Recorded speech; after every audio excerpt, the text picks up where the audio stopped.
We roughly produce maybe 8 to 9% of the meat that is consumed locally. If we go to a more general scope, like ag in general, it's about 15%.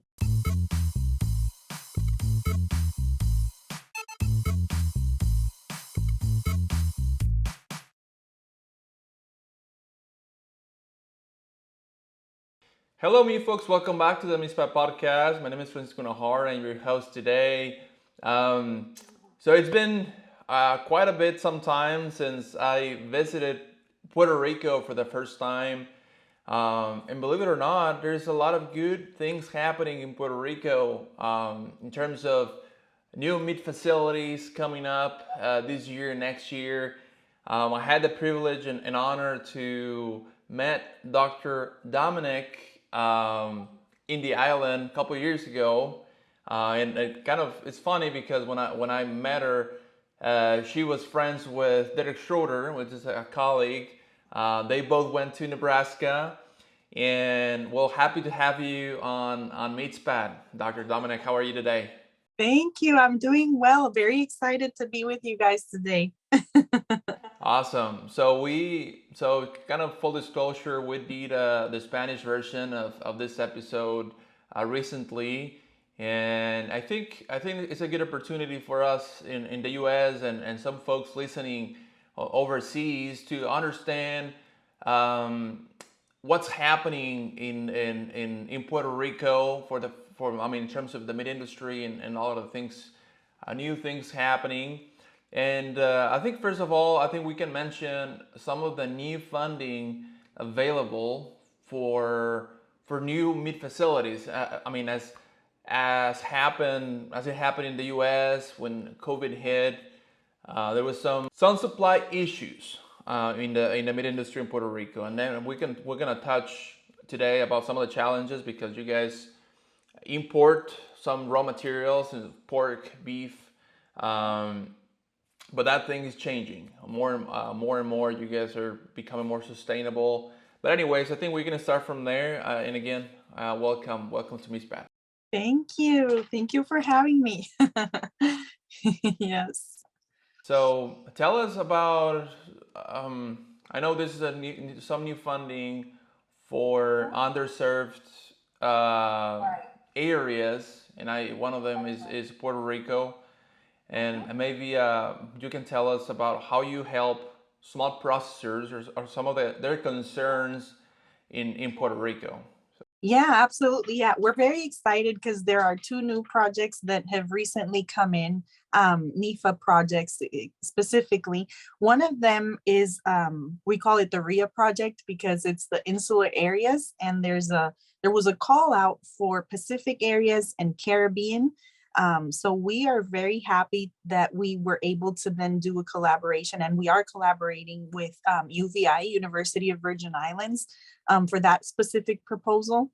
And then the other project that received funding recently was also an IFA project. That one is for Hispanic serving institutions, so we label it as HSI.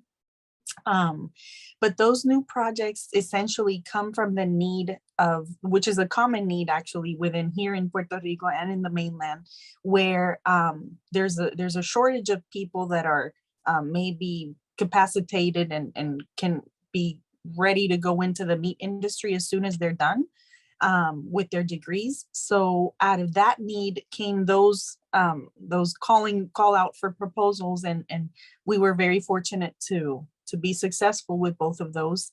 And essentially, kind of, I guess, in a nugget, we're trying to, make them run in parallel, if you will, because the thing about it is I can try to make academic programs to fit those needs and try to make individuals come out of our programs as capacitated as possible, which is obviously a focus we will have in those grants. But it has to go kind of hand in hand if the end goal is to strengthen our meat industry. So what we were trying to do and the focus we did with both of them was trying to do a dual purpose, or kind of having two objectives. So we're trying to, and we already started, we had our first big get together with the stakeholders this Friday, and it was a great activity. icebreaker to kind of get us rolling in that direction to really identify needs and specific addressable concerns, if you will. So once we have kind of that baseline, we hope to build upon that, because it makes no sense for me to try to prepare these students for a workforce that is so vulnerable.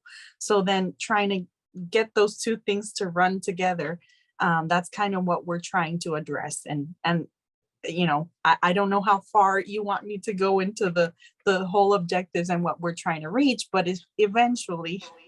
I think you mentioned workforce. I think that's a very legit concern, and not only in Puerto Rico, but I think overall in the mid industry. I mean, that's you can see across the board. What are other concerns that you have identified in these meetings from small processors in their career? One very common thing that comes along always in conversations is the fact that we are kind of a captive market, if you will. So then we have a lot of issues with marketing, because we do get a lot of imports in the island. And then there's a price differential that we might not be able to meet in most instances. And because we are an island, we have to import a lot of the grains. And that might not hurt us as much in ruminants, because we're fortunate enough to then obviously go to grazing systems primarily. But in the case of swine and poultry, then the story becomes a little bit different. So then there's a lot of things that we know we have to address. But meat imports is definitely a topic that hurts us a lot, and economic viability and a lot of things come into play. Yeah, and I'm glad you bring this up, because I think we visited about this topic quite a bit, and I mean I was invited to one of your lectures, I don't know, a couple of months ago, and I thank you for that. I was able to sit down with young grad students and young future meat scientists. But what is the proportion of imports as far as meat goes? Yeah. Well, if it's specific to meat, and I work more closely with beef, but it's the same trend for all types of meat. We roughly produce maybe 8 to 9% of the meat that is consumed locally. If we go to a more general scope, like ag in general, it's about 15% of what is consumed in the island is produced here. But meat, it's a little bit more of a dire situation, and unfortunately, it's even less. So maybe 8 to 9%. So would you say that this funding is hitting the need of self-sustainable, right? Like that you guys are investing in how can we be more sustainable in terms of production? Absolutely. It is always, always, always a concern. We're very vulnerable. As I mentioned in the Spanish version, we spoke on it just a little bit.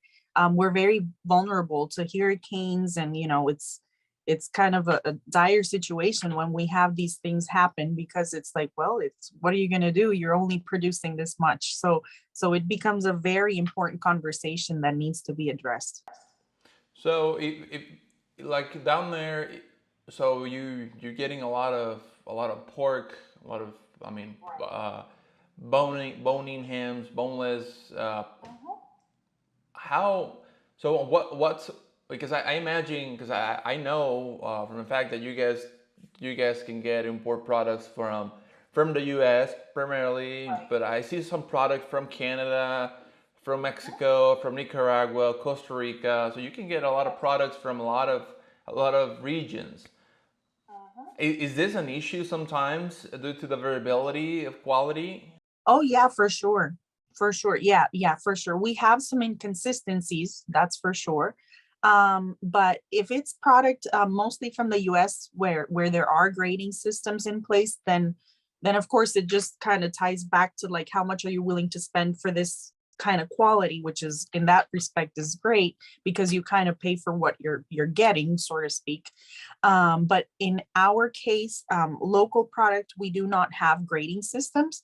So in that regard, if you have the power to do so, you're going to go out and buy probably a higher quality product. But in, like you correctly mentioned, since we bring in from many other places that may not have grading systems in place, that is kind of more similar to what we're used to. So we kind of pay and we're not 100% sure of what's our eating experience going to be. Yeah. Interesting. And now I think I'm gonna get a little bit more technical because this is where a one of the meat scientists down there. I'm not saying that you're the only one, but No, yeah, sure. you have more people. But I think you do a very good job of supporting meat processors. I mean, yeah, you have your research program, but you do a lot of extension, if you will, and I think that's key. I mean, I think you can tell me a little bit how you connect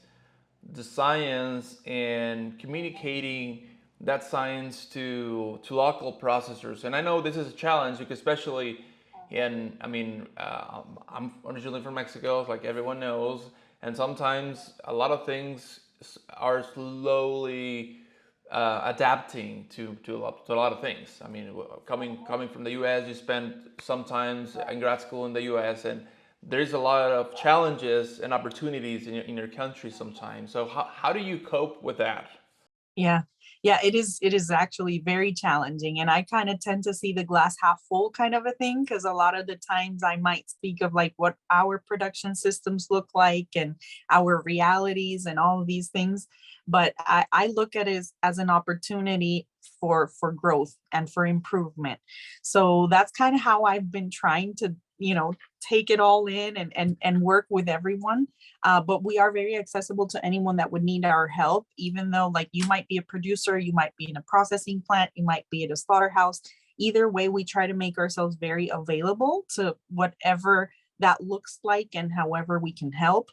And that's the beauty of these new projects that have come in recently, that finally, they kind of give us that power to even be more available.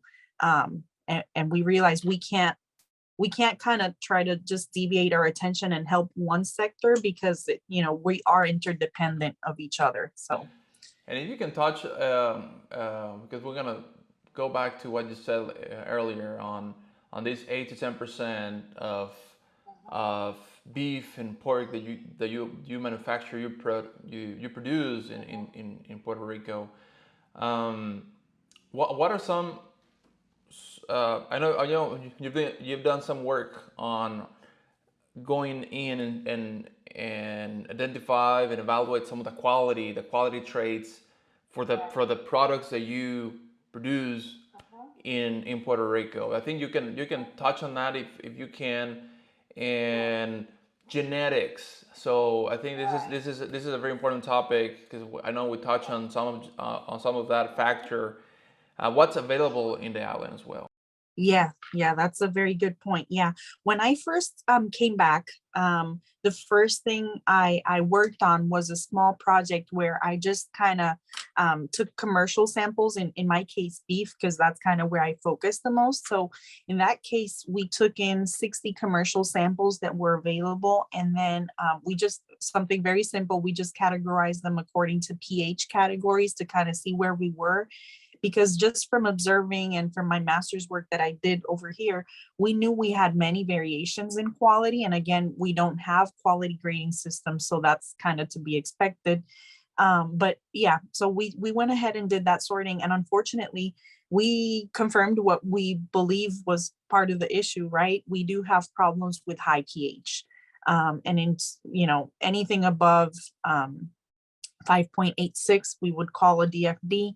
And in that regard, unfortunately, 19% of those samples, of the 60 samples that we ran at that time, were above that threshold. So once again, confirming, and if we, do some backpedaling and see, well, where's the issue coming from? It's multifactorial, because it might be something to do with management. Like I mentioned, a lot of our ruminants are pasture raised, so there's not a lot of grains to help build up a little bit of glycogen in muscles. And then according to what you were saying, and it's true, we have a genetic issue as well, because our conditions, we're in the tropics. So we need someone to be adapted to our conditions, be able to withstand ticks and all the things that could affect us in the tropics. So we have to have these animals that are very robust and can survive in these environments.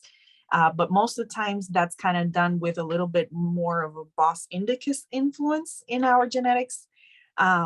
But we have for many years now, the beef group at the university has had a very strong viewpoint that we know we need to work with many elements, and one of those is genetics.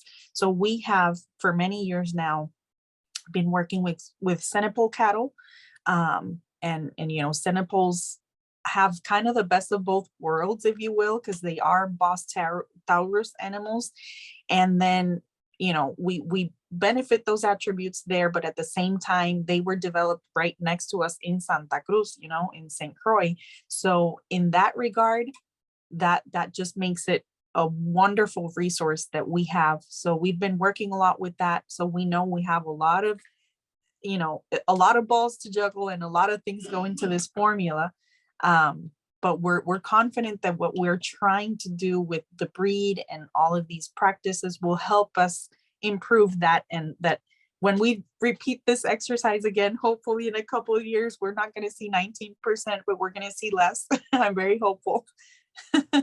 No, and I think more and more that you guys invite people like that are from the outside, and I think that's very smart in my opinion. When okay, I have some issues, but let me have some people from other places to kind of help us. So I think I admire that a lot, and I think and for sure, I mean, whenever I'm in Puerto Rico, I feel like home. So I think there's a connection between Puerto Ricans and Mexicans, but yeah, for sure. the kind of we're getting to the end of this episode, but I think I would like to ask you how how this passion start. I mean, this passion for meat science, for meat. So I kind of know the answer, but you can maybe tell us about what made you go to, because you did your PhD with Dr. Chris Calkins, like 8 years ago, maybe? I started in 2013. So I was in Nebraska from 2013 to 2016. Yes. Yeah. So I'm very excited. Yes. You talked about Dr. Calkins, and I always get excited because he's like a second father to me. The best mentor I could have ever had. But yeah, that was kind of a whirlwind, if you will. I was very adamant. I never in my life visualized myself being anywhere but home. So that was a little bit of a challenging at first, but the thing about it was I knew I kind of wanted to do this to better serve my community, and there was no way I could possibly do that. So I had to put on my pants and be like, let's be a big girl, tough it up and go. This is for a greater good. And that's kind of what happened. I have an agricultural background due to my parents. At first they had a dairy operation, and then they switched over to a beef operation. So I kind of knew the basics, if you will. I still have a lot to learn, but I kind of knew the basics of general management, reproduction, and nutrition.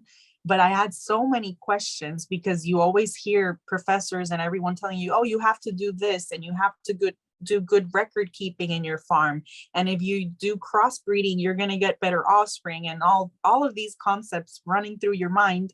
And I'm like, well, yeah, that makes sense. But like in terms of meat quality, since it's not such a big area that's, studied, if you will, here, then I had so many questions. And I was like, well, so when I decided to do my master's, it was because I had a really awesome mentor here in my undergrad. He was from Uruguay, and he kind of followed me down the hallway one day when I turned in my final exam for that class. And then when I did, he's like, hey, I think you should really consider going into your master's.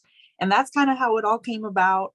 And then that question led to many more questions. And when I was, looking to see, well, like, where am I going to go? And I was like, well, let's look at Nebraska. Nebraska's the beef state. So I started talking to Dr. Calkins via email, and it was such a great response what I was getting, and I got a really good feeling from it. And I put all my eggs in that basket. I'm like, well, yeah, I'm gonna apply. If they say yes, then that's the ticket, and that's it's meant to be. And that's kind of how that happened. Yeah. We send our regards to Dr. Calkins. He's now Yeah. enjoying retirement, and I think he's traveling a lot, showing and talking about the beef from Nebraska. So thank you, Dr. Domenech, for your time. I think this was very condensed, but I think that at least it helps some other people from around the world, so so they know what's going on in Puerto Rico. But I think they have a very unique scenario. But I think I'm very proud of what you guys are doing, and always happy to help. So thank you. Thank you a lot for your time. And I don't know, do you have any other thoughts, some last thoughts that you want to talk on before we? Sure. Like I mentioned, I guess I always see the glass half full, and and this even happened to me in grad school when I kind of explained like what our system looks like, or, and everyone kind of looks at it, was like, are you sure you want to go back there? Kind of, it sounds like kind of there's so many potential negatives, if you will, but I'm like, no, that's the beauty of it. It's like whatever small change I could do is going to be magnified so many more times. So yeah, I'm always a very hopeful person. I hope that never changes. But yeah, we're excited. We're excited. And I thank your support and everyone else's support, because anything that would help us move along those lines, that would be amazing. Yeah. Well, again, thank you for your time, and we'll see you soon in Puerto Rico. Awesome. We'll wait for you with open arms and good food.